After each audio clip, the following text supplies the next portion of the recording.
You are listening to Feed the Beast, a weekly podcast exploring all things food with business partners, spouses, and your hosts, Chef Chris Paul and nutritionist Leigh-Ann Charles Paul of Everything We Eat. I hope you're hungry, because it's time to feed your inner beast. Hey everyone, this is Ryan Martin, the producer for The Grit Studios. This week, we're rerunning Chris and Leigh-Ann's first episode as hosts of Feed the Beast with Kurt Evans. Kurt is not only a chef, but he's also an awesome activist. He participates in dinner series like Cooking for the Culture, which celebrates black chefs, and he also organizes a dinner series focused on ending mass incarceration. Now, we're rerunning Kurt's episode because he's got some big news. His new restaurant down north is opening in November at 2804 Leighigh Avenue in Philadelphia. They're going to be serving flatbreads, pizzas, chicken wings, and other American fare. Now, Kurt is also making a very bold staffing choice. He is explicitly hiring returning citizens.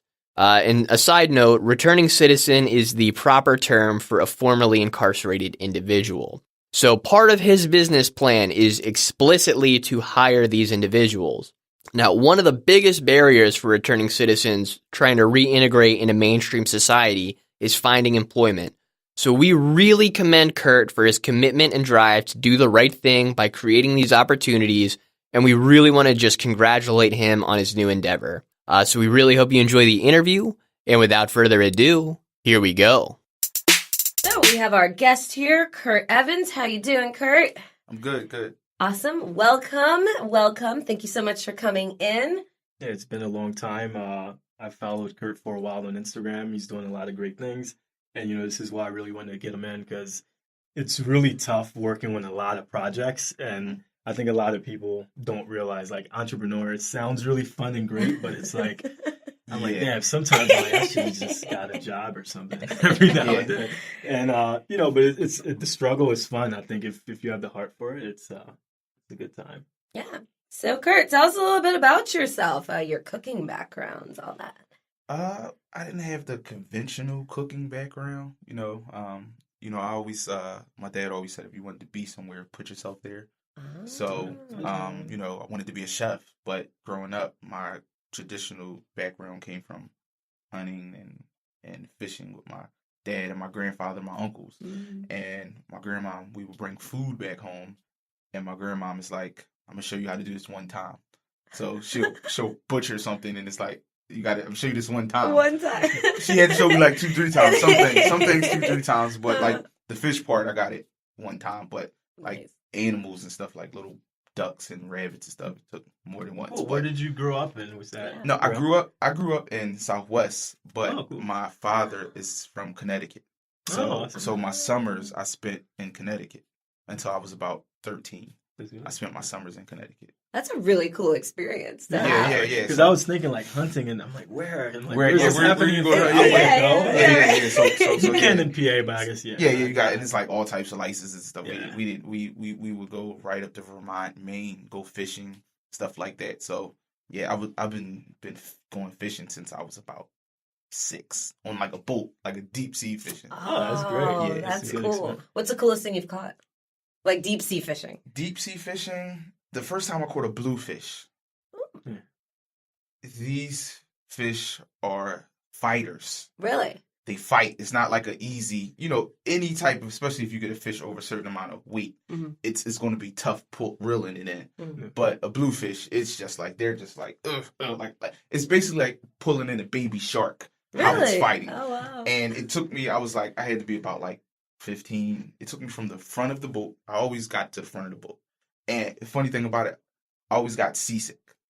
And still go fishing, but it would be like, it gets to a point where I would throw up, I would lay down. And as soon as the boat stopped, I'm right out there fishing. Like my dad used to be like, how do you do this? and the bluefish story, but I was at the front of the boat, and I'm reeling. They're like, you need help? I'm like, no, I got it. And it took me from the front of the boat to the back of the boat. Wow. But when I pulled it in, it was at least like the size of this table. So that would be for those who aren't It's here. like 4.5, 4.5 feet. feet. Yeah. Wow. At Yeah. 15. That's a great. So that was the most, but I've caught a turtle like in lakes and ponds, like a huge snapping turtle. Like I thought that was really weird because I was like, oh, Dad, look at this. And he's like, that's not a fish. Like as the head comes out, I was like, whoa. Oh, yeah. Oh, yeah. Well, we'll definitely have to go fishing with you at some point in time. But, you said it wasn't conventional, but what single event led you to this career path of cooking? When I was working at Airmark, I worked for Airmark, and I would take things and always replenish things. Like I've used something. Oh man, we had mahi mahi on the home station. I would take them like, oh, we're gonna make a mahi mahi burger, and the chef will come to me like, oh man, that's great thinking. Now we're actually making more money. And I remember like when Airmark first got the Children's Hospital contract, I was one of the people on the team in there, and I was a barista at the time. I was making like coffee, like so. And randomly making my burgers on the side. Listen, and it went like this. I slid over to the grill because they was like, oh, does anybody have grill experience? Because our grill cook, he hurt his back. He was out for a week. He was out for like more than a week. It's like a week and a half, 2 weeks. He came back. He was making coffee. I was on the grill because I just came in and it was like I had good memory recognition from making the coffee, so it was just like I could take a lot of orders at one time and not really be like, what did you have? What did you have? So it was like I would knock like 7-8 people out once, and then half the time, some people like for breakfast, that's like a specific thing that you usually come to get. Very so specific thing. I see people coming in most of the time, they'll just give me a head nod, and I already start making their food, Yeah. and I just got people out faster. Yeah. So from there, I was like, oh man, I could do cooking. I could do cooking. So yeah, that's interesting. and never went to culinary school, so that's when I say never. It was never the traditional route.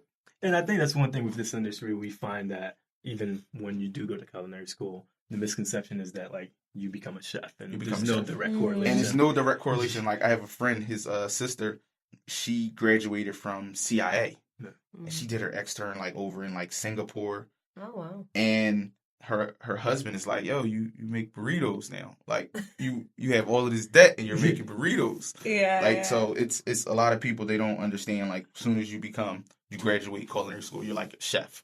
Even when you graduate culinary school, you're going to work for somebody and they're going to say, you're going to be saying yes, chef. Yeah, and you may not even be a line cook. You might be a prep cook. It really comes down to right? Yeah, it really comes down to the experience and work ethic. But there are really no guarantees, and there are federations, obviously, but no one cares if you have a chef federation sticker. That doesn't mean that doesn't mean anything. Yeah. That's really interesting. These people, they kind of get these allocates, but they don't.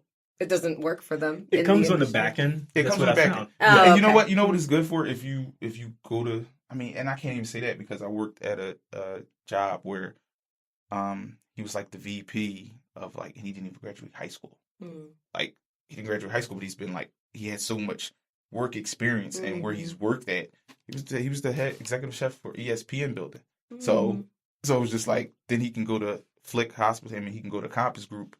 And he can he got a job there just because it's like, but now it's like, if you want to do corporate work, they're looking for that paperwork. Yeah. But some of the best chefs in the city probably never even went to culinary school. Yeah. Oh, that's awesome. Yeah. So essentially, so your first cooking job, you would say, was kind of like from Airmark, from coming from barista, you just kind of fell. My first cooking job was McDonald's. Oh, that was my first cooking job. Oh, yeah. McDonald's and Children's Hospital. That was my first cooking job. I always had because my mother worked for Airmark. My mom worked for Airmark for about 25 years. So I always had a job in Airmark because within this wherever my mom went, I could and my mom knew other like VPs and other like account managers. So pretty much when I got into University of Penn College, that was my mom. When I got into University of Penn Hospital cooking, it was my mom. When I got into CHOP, it was my mom because Airmark had all the accounts. But I took a hiatus from cooking because my mom, she had got an account at Lincoln Hospital. She was like, oh, you want to work at Lincoln Hall? She was like, I can get you a job doing something else other than cooking.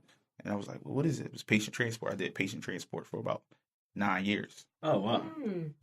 But meanwhile, that 9 years is doing patient transport, I still had Signature Catering. I started Signature Catering at the hospital. Oh, So that cool. was side work that I was catering, like weddings and stuff. And I started cooking for some doctors, nurses at their houses because they were like, oh, yeah, we follow you on Instagram. We're Facebook friends. So, oh, can you come cook for me? Stuff like that. And one of my very good doctor friends, Dr. Circus, he was like, yo, leave. Leave. It's like, just go. He was like, yo, he's like, Curtis, I've known you for so long. You're very smart, intelligent. I don't want you to be here for another 5 years. Be like, oh, yeah, man, I want to cook. And then it's like, just leave. He's like, you're young. Your kids are young. So you don't need the insurance right now. Just eat right. He said, don't wait till it's too late and then you need the insurance. He was like, just go out there. So I haven't looked back since then. Was that your breaking point? You felt as though you put in your 2 weeks after Yeah, that? and then, what? I'm not even like people that didn't even know me showed me more support than people that knew me. Yeah, like more than family. yeah. Like they were like, they seen it in me, like nurses. Like, and one of the nurses was like, yeah, you do such a good job here. I don't want you to go, but I want you to go because it's like, you got to go. You should leave and go pursue cooking full time. No, that's awesome. I think that's one thing to touch up on. I think that's one thing, being a food entrepreneur or entrepreneur in general, you anticipate all this, like, the support's going to come in because you think like, oh, I have a product, because there's large scale entrepreneurs where you might make something that's a product. It's like, oh, this costs $5,000. You're thinking like, I have food, like that's one thing I experienced. Like when we go up in Urban, I'm like, this is like $10. I'm not asking you to like give me your life savings. This is in the middle of the city. It's $10. And you're right. There's people I've met on Instagram that I never knew who showed me more support than people I grew up with. Dude, yeah, exactly. That's one of the things that always knock me. I'm like, how does that make sense? And that's how I met you. It wasn't even. We met that night at the dinner. Yeah, at South Philly Barbacoa. Yeah, we met at that night at the dinner, and then it was just like from there. It was like, oh, you follow each other. Then it was like you came into the bar the night where I was, where I did the assault. And it's like so stuff like that. It was just like people that don't know each other just come together as a community versus like people you might have known your whole life. It's like, where you been? That's one of it's a crazy challenge that it still gets me every now and then. But no, that's awesome, man. I guess going into Route 23 Cafe. What happened with that? If you want to talk a little bit about Route 23. Route 23 Cafe was a great learning experience. It was really draining though. It was draining. So what was it, first of all? Route 23 was a cafe in the Hunting Park section of Philadelphia. And we were like right around the corner from Grants High School. I mean, great location, down the street from other restaurants. But thing about Route 23, I felt as I was doing too much.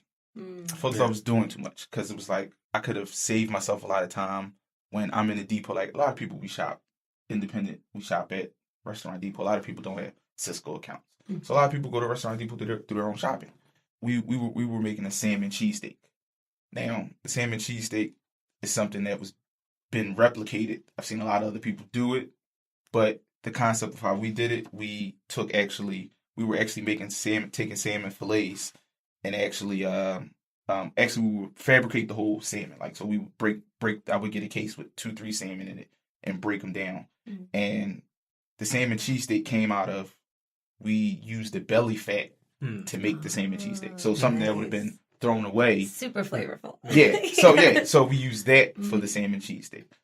But, I'm in the Restaurant Depot. I'm seeing people getting frozen salmon that's making the same thing that we're making. And it's like, they're not even giving half the effort and still charging the same price I'm charging. And it's like, I felt as I was like really doing too much, like stuff that it took a lot of time and effort into doing a lot of stuff like hand cut French fries. We didn't do frozen bag French fries. Only time we would do frozen bag French fries if the depot ran out of potatoes. Yeah, and that's one of the things, right? I guess part of the challenges is that you do all this effort and you know it, and then you're right. It's like when someone goes out to get fries. You have McDonald's selling fries for $1. You have all these fries, and you could go to San Francisco, you get like some duck fat fries for like $7-8, and they might have been using a frozen bag of fries.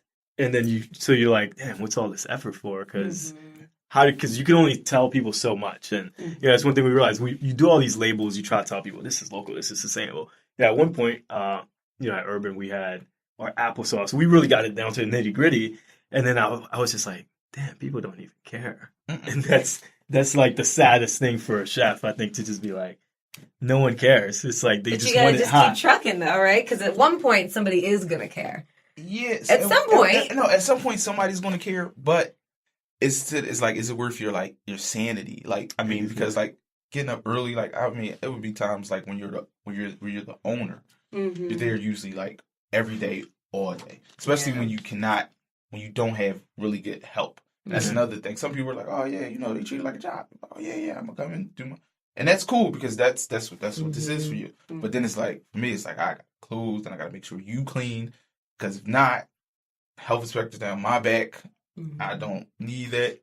And like I said, and it was weird because I remember the health inspector, somebody called a complaint on me, and it was just like, oh yeah, the bathrooms are horrendous, but we didn't even have public bathrooms. We didn't even have public bathrooms. So then you're getting that those people that just kind of come in. And we don't even, and the crazy thing, we didn't even let people use the bathroom just because it was like they would have to come behind our counter. Yeah. So it was like, I would have to know you for you to come to the bathroom. And it was just like, is this somebody I know called health inspector? But it was like, no, this is just people just like having and like people will come in and like argue with you about your price. That's another thing. And that's why I kind of would like catering. It's just like, I'm very selective with catering as well. Because it's like, people want this whole table. They want all of this table. Like, yeah, I want the water bottles, the cell phones, everything. But next thing I was like, yeah, I only want to pay for like these pieces of paper. I don't want to pay for all that. But that's what I want. And it's like, it's not. So it's very selective. Like, usually when I do catering, it's anything for like University of Penn, Drexel, or like an organization that has a budget and it's like, here, sign off. And it's not going to be no pushback. And it's like, oh, well, can you take this off, take that off? And it's like, don't ask me to take this off now when you had already asked for a quote for it. Like, it should be like a fee for that. Like I just I just sat here and priced all this out for you, gave you everything. Now you're like, oh no, I don't want that. So that's just something about being a restaurateur, owner, an entrepreneur. Like, in this industry is really hard. Like, you can never dictate to your clientele, like, this is what we do, and like, yeah, you should accept it, because they're never going to accept it. Like, oh yeah, I don't care if these is hand cut French fries. I didn't ask for hand cut French fries. I actually like the French fries. I like the frozen bag. I actually like the frozen bag. Yeah. So some of the challenges you mentioned are, you have staffing. Labor is just a big issue. Like you said, a lot of people, it's a job. They're going to clock in. They're going to clock out. And with support, and with cooking, if you don't care, it's like, you see it, and no matter what you do, it doesn't matter, So I think a lot of industries are having the staffing issue. You have overqualified people and underqualified people. You have a bunch of people with degrees, and they just want to push the envelope. They want X amount of dollars. It's like, you don't have any experience. Yeah. And you have people with nothing that you're like, oh, this is a bargain. I could pay him like $8, and it's like, oh, he's actually just chilling for 8 hours. So then, $8 and 8 hours, he's chilling. Yeah. And the good thing about what I learned about, at Route 23 was because it was like I inherited from another chef friend of mine. So I learned that I didn't need cooks. Like, if it got slow, I could send a cook home because I can cook myself. So most people in the restaurant industry who get into the restaurant industry and they're not from the restaurant industry, they're like, oh, I got a restaurant. And it's like, if you can't cook, it's really going to be hard for you, because you actually have to pay someone to be here all the time. Yes. Like, it would be points of times where if it's a slow day, I could send a cashier home because I could cashier and cook. So it was times like that. But like I said, that was draining. That's a draining process. Because you keep signing up for every role. It's like an ongoing process. Yeah. So what are you currently working on these days after that challenge with Route 23 Cafe? Right now, I'm at South Restaurant. Oh, okay. That came as a blessing for me to work at South, because working at South, I got the opportunity to work for Black restaurateurs doing Southern food. So that checked off like 2 boxes that I wanted. So it was like. And it's not like, oh, working for Black restaurant, but it's just hard because I wanted to do Southern food. Like, I really was ready to just like leave, really ready to leave down south, go down south, because like that's what I wanted to do, and because I had found like a great appreciation for Southern cuisine. Like, a lot of Black chefs, they were like, oh man, I don't want to be a fried chicken chef. Yeah, I want to do French cuisine. I want to go here do any other cuisine than what I grew up eating. So once I'm an avid cookbook collector too, so I collect lots of cookbooks. So I have cookbooks from like early 1800s, early 1900s. Once I started seeing like, wow, there's more than just collards and chicken. And it was so magical because it was like, we got the luxury of going to the kitchen, $375, $350, $400. Real precise. Yeah. They had one log, half a log to determine the fire. And it was just like, imagine making like a souffle and something like this. Like, they were actually doing stuff like this at a certain period of time. And it was like reading the recipes and going, really? Souffles? Yes. One hand. But then it's like, everybody doesn't have the same hand, but then you get that one hand meant one cup. So it's just like converting the measurements were kind of easy, but it was just like, this was like really magical to what they were doing. So I found a great appreciation for Southern cuisine. So I was ready to leave, and Ben Bynum, he contacted me. He's one of the brothers from the Bynum brothers. Mm-hmm. They own Green Soul, Warm Daddies, South, and Relish. So they have like some of the best Southern restaurants in the city. So it's like, why not? So he asked me, I have a sous chef position, like to come in, sign me up. That's great. That's exciting. And I work in the Ending Mass Incarceration dinner series. Yeah. That's something that's like very dear to me because at one point in time, I have like 5 uncles. All of them been to jail.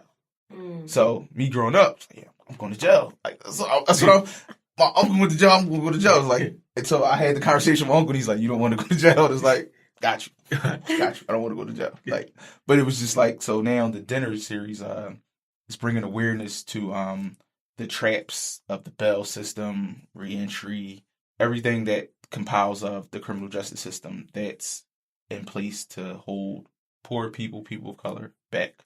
So I put food and conversation in a room together, and ultimately the goal is to lead to policy change, because once I started knowing how money works and people with money, they just don't do things just because. They don't do things out of the kindness of their heart. So it has to be like something in place for things to happen. So like my first dinner, Lieutenant Governor, she ran for Lieutenant Governor Anina Ahmad showed up. Did not know who she was. I just happened to go through the list, and it was like, Ben was there. Ben came, he worked front house. And he's like, "Yeah, you know Nina Ahmad's out here?" I was like, "No, I didn't know that." I was like, "Who's that?" And she was like, "No, she was the deputy mayor, but now she's running for lieutenant governor." I was like, "Cool," but she was there. She was like very influential. Yeah, very, cause. And she was very tentative to what people had to say. She was a great listener, and like she was great. And all of the dinners I bring in someone who has a unique experience running with mass incarceration. So the first dinner started off with a good friend of mine, Kevin Harden. He's a lawyer. He got locked up like as a kid. He got shot as a kid. Then it's like, he tells the paper, I can't tell you who shot me because I'm not a snitch. Fast forward like 10 years later, he's a DA. Now he's the no snitching DA because of what he said in the paper. And it's like, his criminal past. But he had this unique situation because the judge, his judge was actually like, after he got caught like a couple times selling drugs on parole, he was able to still go to finish college. But Meek Mills can't like really a motorcycle. So without getting like 10, 20 years probation. So it's just like, it was a lot, with it. Yeah. So like every speaker has a unique circumstance with the criminal justice system and proceeds. And I always have people donate books because a cause that's near to me is Books Through Bars. And my uncle was in jail. He read a lot of books.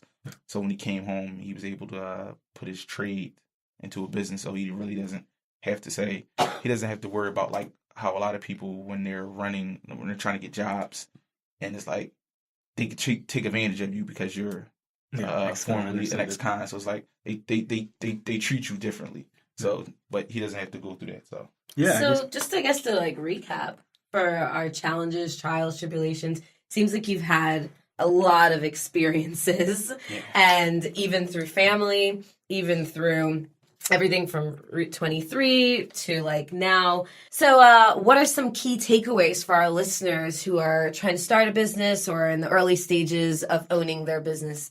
Some key advice you'd like to give them? Staff is is important. That's like probably I'm not ranking anything, but that would be like up there. Your sanity. You need to understand what you're getting into, what you're signing up for. If you can talk to other chefs, not just chefs, but chef owners or anyone that owns a restaurant and they're running it by themselves that doesn't really have like a partner with it, where that that they have help. Also, I would say understanding your demographic, your audience, who you're trying to serve, because you may have an idea and you want to serve people, and it's not really what they want. It's not really what they want. Yeah, and I would say networking, not so much as in that it's important to what you're doing, but the misconception of you can know a lot of restaurateurs and chefs and everything, and that still won't get people in your door. Yeah, that would be it. Yeah, you definitely want to recap on it when you're networking. Besides who you know, it's going to come down to what you know. Yeah. So if you knew all the health inspectors, that doesn't mean you pass inspection. If you know all these restaurateurs, that doesn't mean you get a respect. Yeah. So you really have to focus on how much time you spend on certain things and see what's the benefit. And sometimes you got to focus on yourself and the concept and push forward, because meeting with a bunch of people, it's like, okay, what does this actually do? Yeah. So thank you all for joining in with us today. Kurt, thank you again so much for coming out here. Be sure to check us out online, again, at everythingweeat.com for all our happenings. Other than that, we will talk to you guys next week, again, on Feed the Beast. Hello, everyone. This is Ryan Martin, the producer and sound engineer for the Grit Studios. If you enjoy our podcasts, the most important thing you can do to support us is share this episode with your family and friends, and let us know what you think about it in the comments. And don't forget to subscribe on Apple Podcasts, Google Podcasts, or wherever you find your podcasts. Subscribing is 100% free. Don't know how to subscribe? Don't worry about it. There's a video walking you through the process in the show notes below. We will see you next week, and thank you for listening.